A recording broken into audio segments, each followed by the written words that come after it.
Zinodan er-ayol o'rtasidagi nikohga ta'sir etish masalasi. Savol. Assalomu alaykum. Eri bor ayol zino qilsa nikohga ta'sir etamdi? Javob. Va alaykum assalom va rahmatullohi va barakatuh. Barliq hamd sanolar Janobi Allohga bo'lsin. Durud va salomlar payg'ambarimizga, u zotning oila tavobatlarga, ashablarga va u zotga toki qiyomatgacha ergashganlarga bo'lsin. Zina qabih jinoyatlarning biridir. Uni qilib salgan kishi qattiq tavba qilib, undan keyin zinodan saqlanishi kerak. Agar ayol zina qilgan bo'lsa, nasab aralashib ketmaslik uchun bir hayz iddat tutib o'tishi lozim. Tavba qilsa, eri xolisa uni taloq qiladi, xolisa amrida saqlaydi. Tavba qilmay, yanada qilg'iliqini qilib yuraversa, nasab bilan izzat nomusini qo'g'dab qilish uchun eri uni taloq qilib o'tishga buyuriladi. Lekin mayli ayoli, mayli eri zina qilgan taqdirida uning nikohiga ta'sir yetmaydi. Nikohdan ajrab ketmaydi. Chunki harom ish halolni harom qilib o'tolmaydi. Alloh azza va jalla aytadi: Xotinlarni zina bilan qaralagan va o'zlaridan boshqa guvohchisi bo'lmaganlar o'zining rostchillardan ekanligini dalillash uchun Allohning nomi bilan 4 qatim guvohlik bersin. Nur surasi 6-oyat. Ikrama ibn Abbas radhiyallohu anhumadan rivoyat qiladi-ki, Hilal ibn Umayya Rasululloh sallallohu alayhi vasallamning oldida ayolini Sharik ibn Sahma bilan qaralagan edi. Rasululloh: "Bu so'zingga qarta isbot keltirsan, bo'lmasa uchonga belgilangan darra uriladi" deganda, u odam: "Ya Rasululloh, birimiz ayoli ustida bir odamni ko'rsa, isbot izlab yuramdi" dedi. Rasululloh: "Isbot keltir, bo'lmasa uchonga belgilangan darra uriladi" deb turaverdi. Hilal ibn Umayya: "Sizlarni haqdan bilan avatgan zot bilan qasamki, men haqiqatan rostchilman. Alloh jazman meni jazodan oqlaydigan oyat tushirmay qolmaydi" dedi.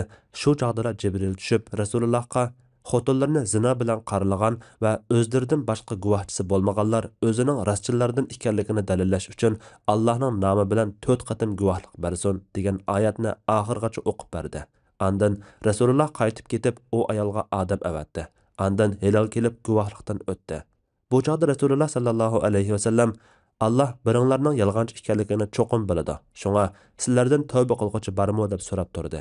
Andan keyin u ayol o'rnidan turib, guvohlikdan o'tib 5-qatimga kelganda jamoat uni to'xtatib turib, bu qattiq azobni vojib qiladigan guvohlik deb ogohlantirishdi. Ibn Abbos radhiyallohu anhuma deydi: "Shuning bilan u ayol ikkilanib jim turib olgan edi. Biz uni yenib oladigan bo'ldi deb o'ylab qoldik. Keyin u qavmi jamoatimni ta abadgacha rasvo qilmayman deb guvohlikdan o'taverdi." Andan Rasululloh: "Tuqqan balasiga qarab boqinglar. Agar u bala ko'zi surmi tortilgandek qara, ikki kassasi va pachoqlari yo'g'on bo'lsa, u Sharik ibn Sahmaningdir" dedi. Keyin u ayol balasini ashu sifatda tug'ib edi. Rasululloh sallallohu alayhi vasallam: "Navoda Allohning kitobidagi hukm bekitilib bo'lmagan bo'lsa, u ayol bilan boshqacha ishim bo'lgan bo'ladi" dedi. Yuqorqi oyat va hadisdan ko'rib olishga bo'ladiki, ayol zina qilishi bilanlar nikohdan ajrab ketmagan. Ayolini qaralagan, isbot keltirilmagan ahvolda la'natlashish orqali ondan bir-biridan ayirib etilgan.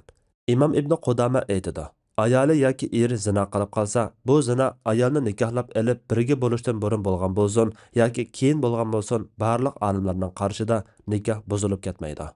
Imom Mavardi aytadi: "Bir erning ayoli zina qilgan bo'lsa, Imom Shofiy bilan ko'pchilik fuqarolarning qarshida nikoh sog'lom turaverdi. Zina tufaylidan buzilib ketmaydi."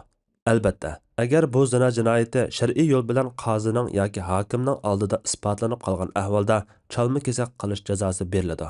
Agar ahvol u yerga bormagan bo'lsa, zina qilgan kishi o'zini rasvo qilmay, haqiqiy tavba qilib, bundan keyin qat'iy takrorlab salmaslikka tirishishi lozim. Chunki zina degan shaxsga, oilaga va butun jamiyatga ta'siri yomon, og'ir gunohlarning biridir. Alloh eng to'g'risini bilguchidir. Fatvoda Dr. Abdul Aziz rahmatulloh. Fatvolar majmuasi 1-tom, 122 numurliq fatvo.